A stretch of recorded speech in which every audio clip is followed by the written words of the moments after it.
Hello, my name is Zoe Schlemper, and I am going to show you the PokeGear Python project that I have been working on in my free time. So to start off with, I just want to describe what I'll be doing with this program. The goal was to increase my Python coding knowledge, specifically around graphic user interfaces and using just various features like APIs, really essential stuff, and learning to create something rather large with that. So I have about 1,000 lines of code here. I'm sure it could be a lot cleaner, but the goal was to learn something as well as possible. Please note that the font injector here is not my code. This is the only snippet that is not mine right here. And the rest of it I coded entirely by myself. So let's boot this up. And it's a really simple interface using Tkinter, one of the built-in site packages for Python. I was doing a few different things. So I made a clock here and we'll load up the map here.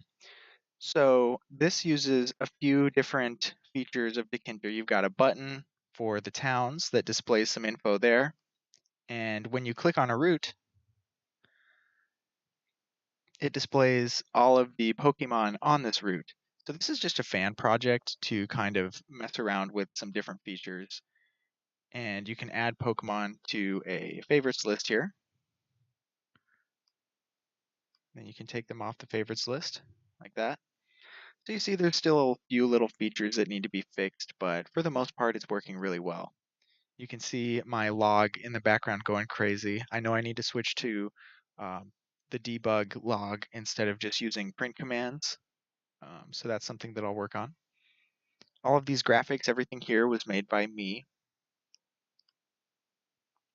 The routes are actually almost procedurally generated.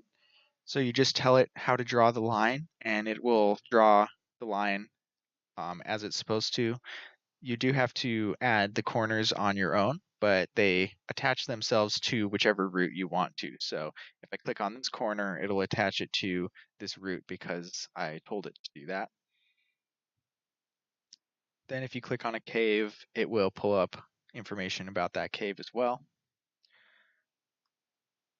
So this project just explores a few different features of Python, creating a user interface and connecting it to a backend.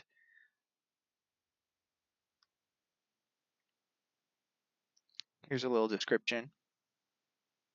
So this was built with Python 3.7, I believe.